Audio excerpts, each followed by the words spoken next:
हाय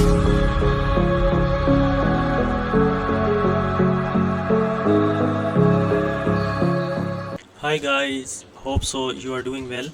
तो आज की इस वीडियो में हम देखेंगे कि समटाइम जब यूज़र अपना अकाउंट क्रिएट करता है तो अकाउंट क्रिएट करते वक्त वो अपनी सेकंड स्क्रीन पे नेविगेट नहीं करता। मींस कि उसने जिस भी स्क्रीन की यहाँ पे नेविगेशन अप्लाई की होती है आफ्टर क्रिएशन अकाउंट और ऑथेंटिकेशन, तो वो नेविगेट नहीं करता।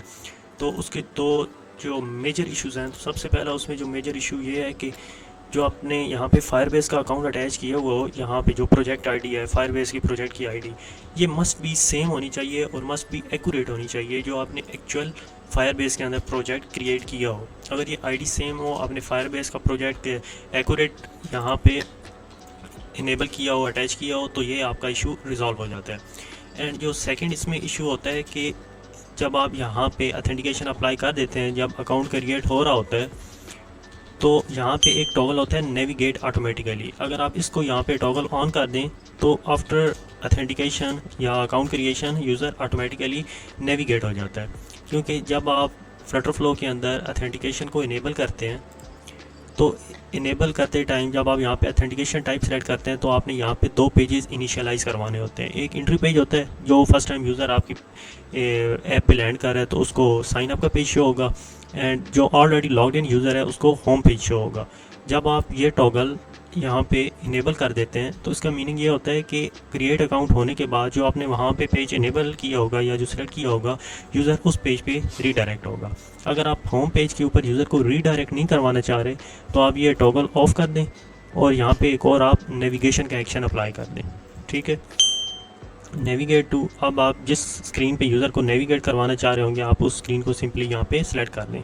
आपने मेक श्योर करना है कि अगर आप ये एक्शन अप्लाई कर रहे हैं तो ये नेविगेट ऑटोमेटिकली ये आप डिसेबल कर दें। अगर ये भी सेम होगा मींस कि यूज़र तो रीडायरेक्ट हो रहा होगा होम पेज के ऊपर इसके अकॉर्डिंगली, और आप यहाँ पे भी होम पेज ही सेट करवा रहे होंगे नेविगेशन में, तो यहाँ पे भी कन्फ्लिक्ट्स आ सकते हैं। ठीक है, एंड सेकेंडली जब यूज़र अपना यहाँ पे ऑथेंटिकेट हो रहा है, आप चाहते हैं कि यूज़र का डेटा एक न्यू कलेक्शन के अंदर स्टोर हो जाए फायरबेस के अंदर, क्योंकि बाय डिफ़ॉल्ट तो फायरबेस जस्ट ईमेल और पासवर्ड की फील्ड्स लेता है।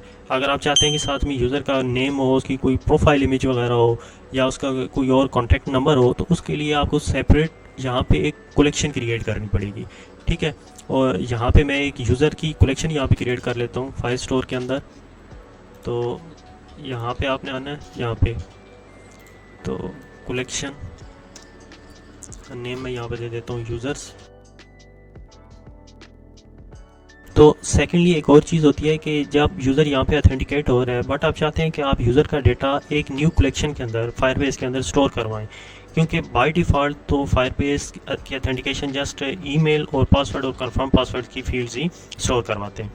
बट आप चाहते हैं कि आप यूज़र का नेम, यूज़र की प्रोफाइल इमेज या यूज़र की कोई और कॉन्टैक्ट इन्फॉर्मेशन आप स्टोर करवाना चाह रहे हैं, तो उसके लिए आपको यहाँ पे आना होगा इस फायर स्टोर की टैब के अंदर। दैन आपने यहाँ पे एक न्यू कलेक्शन क्रिएट करनी है, लाइक मैं यूज़र्स के नाम की एक कलेक्शन क्रिएट कर देता हूँ। दैन क्रिएट, यस, तो इसने एक ऑटोमेटिकली एक स्कीमा आपको प्रोवाइड कर दी है यूज़र का स्कीमा, जो कि मेन फील्ड्स होती हैं, ईमेल हो गया, डिस्प्ले नेम हो गया और उसकी, तो यहाँ पे उसने उसकी डेटा टाइप भी सिलेक्ट करवा दी है। तो सिंपल आपने यहाँ पे क्रिएट अकाउंट के बटन पे जहाँ पे आपने ऑथेंटिकेशन अप्लाई की होगी, यहाँ पे आपको स्टोर हो रहा है क्रिएटेड डॉक्यूमेंट, कि आप किस डॉक्यूमेंट के अंदर स्टोर करवाना चाह रहे हैं, तो ये आपका एक डॉक्यूमेंट बन गया है। देन आपने यहाँ पे सिंपल फील्ड्स सेलेक्ट करवा देनी है। तो अगर आप इस चीज़ के बारे में डिटेल देखना चाह रहे हैं कि किस तरह डेटा फायर स्टोर के अंदर स्टोर होता है, किस तरह फील्ड्स ऐड की जाती हैं, तो इस वीडियो का लिंक मैं आपको डिस्क्रिप्शन में प्रोवाइड कर दूँगा। तो आप इजीली आप यूज़र का डेटा एक सेपरेट कलेक्शन के अंदर स्टोर करवा सकते हैं। सो होपफुली आपको ये वीडियो अच्छी लगी होगी। Thank you very much for watching this video and I will see you next time.